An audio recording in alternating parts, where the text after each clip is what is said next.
things off. We would sing together, we would be silly together, and like, I felt like I could be myself around him.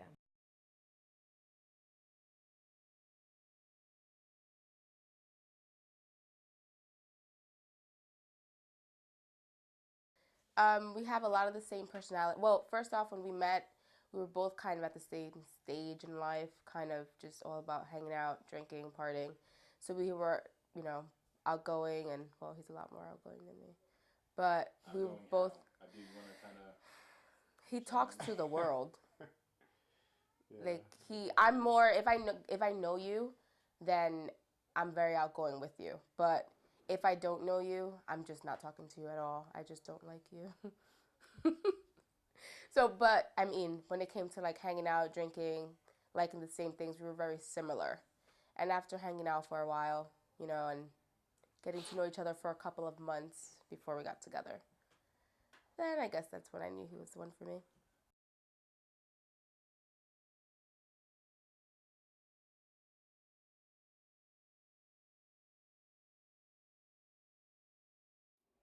I think I'm gonna miss the way he makes me smile, the way no matter how pissed off I get at him, he knows how to make me laugh. And no matter how much I hate him at the moment, he knows how to like make me get over whatever it is that he did. I never got to call him. It was more so when you got a phone call. The first month he was out there, he was Red Rivered, or I think that's the proper term, but basically they shut down the entire camp because something goes wrong. There was a huge explosion and everything, and I didn't get to talk to him. Well, I didn't hear from him for over a month. And I completely freaked out, thought the worst, but at the same time, I was like, all right, if something really happened to him, I would have known by now.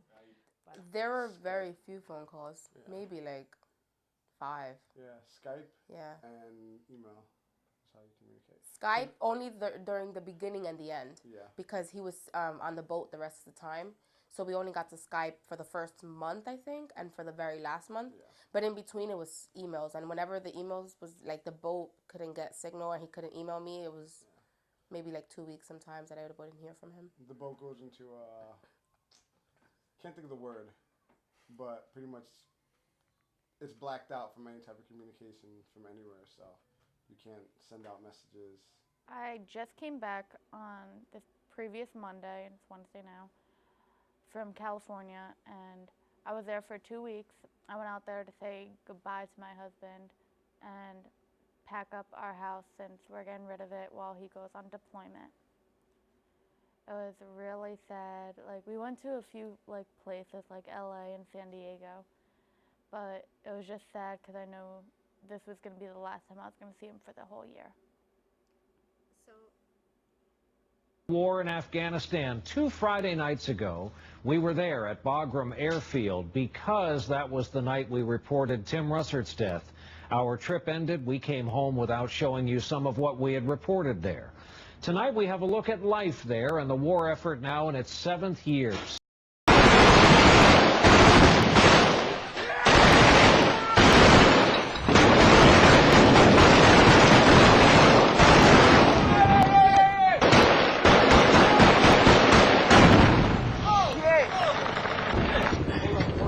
Iraq, it's a good time to take stock. Since the war began, 3,192 U.S. troops have been killed, more than 24,000 wounded.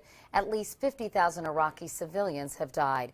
The cost has been at least $351 billion and is projected to exceed $500 billion by the end of the year. I honestly, still to this day, I have a bunch of friends that are still in the military, and I have friends over in Afghanistan and everything that I made while I was out at the base, and I don't listen to the news, I don't listen to the radio, I don't listen to any of that, because every time I hear that something goes wrong, I freak out right away because I think worst case scenario.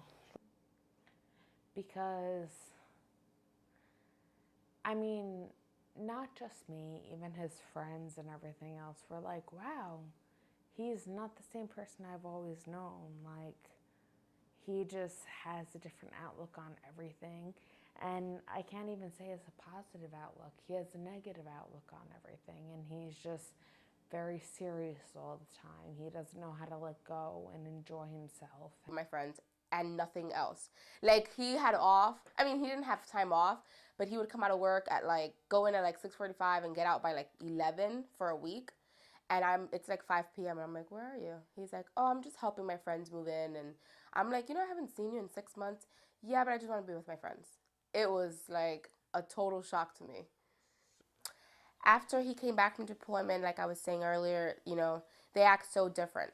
It's just a completely different world that they're used to. So both of us trying to get used to that, it was, I think we were just putting so much work into it that it made us both just tired of everything, and we were, made us question whether or not we should be together because we were fighting so much. I couldn't understand why he was acting that way, and he couldn't understand why I couldn't see that he just wanted to be with his friends. To me, it's like when you're a military wife, you change your entire life around and you move states away usually from your family, and you drop everything. You drop your job, you drop your friends, your family, and you move just specifically to be with that person, because that's where they're stationed. So we went through so many problems, so many months wondering whether or not we should stay together or, just take a break from each other and stuff. So a couple of months after, we decided to go to counseling because things were just getting so bad.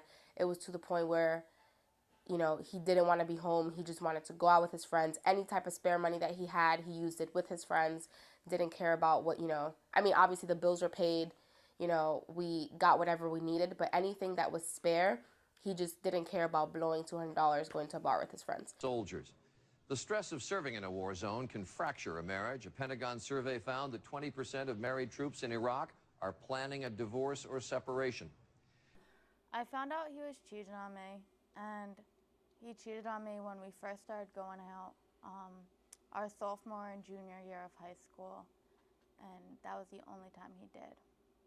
We were going through a hard time after he not got out, but when he got back from Afghanistan, and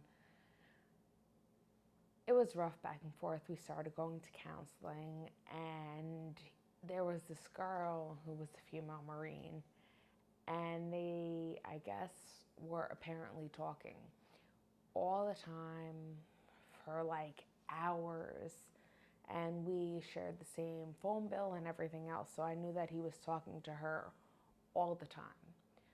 So I had called her and asked her what was going on, and this was before we were ever facing any kind of problems, but she answered the phone, and she was very nasty to me. So all of a sudden, I was having a get-together with my friends one night, and she showed up at the house. And I knew as soon as I was talking to her, I was like, hi, I'm Kaim's wife. Nice to meet you. Who are you? And she shook my hand, and she told me her name. And as soon as she told me her name, a light bulb went off in my head, and I was like, oh. She was standing outside, and I told her that she needed to leave. She didn't want to leave. It turned into this huge fight. We did separate for a while. He moved into the barracks, which is one of the options that they give you when you're separating from your spouse. They do know that a lot of people go through problems when you come back from deployment, so they don't automatically give you a divorce. Like they don't let you file for divorce right away. You have to be separated for, I think, 6 months. So for 6 months, they let you live in a barracks room, which is like a dorm room typically. And after the 6 months, if you guys still think that you want to separate, then they go ahead and grant you the divorce papers, but you still have to wait another year after that to actually get divorced. So we went through a lot of problems. It wasn't actually for almost a year after he came back from deployment that we were able to fix everything.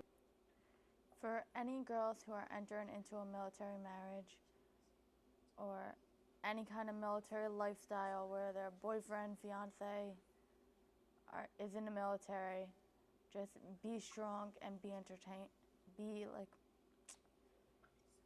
independent, and also to live your own life and don't give up too much of your life.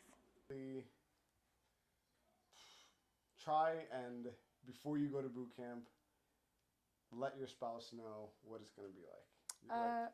You can say to her, because I told her plenty of times, but you have to like reiterate and like, I guess, read up on it, or, you know, go on the internet, try and speak to some spouses, because you can't really get the full effect of it until you can see it through someone else's eyes. Not only, you kind of have to be in the situation, because I mean, he told me several times, but until someone tells you, you know, like someone can tell you 10 times, hey, be careful when you do this because it's hard or whatever. But you don't know how hard it is until you're actually in the situation and it's you going through the problem. No matter how many times people give you advice, it doesn't matter.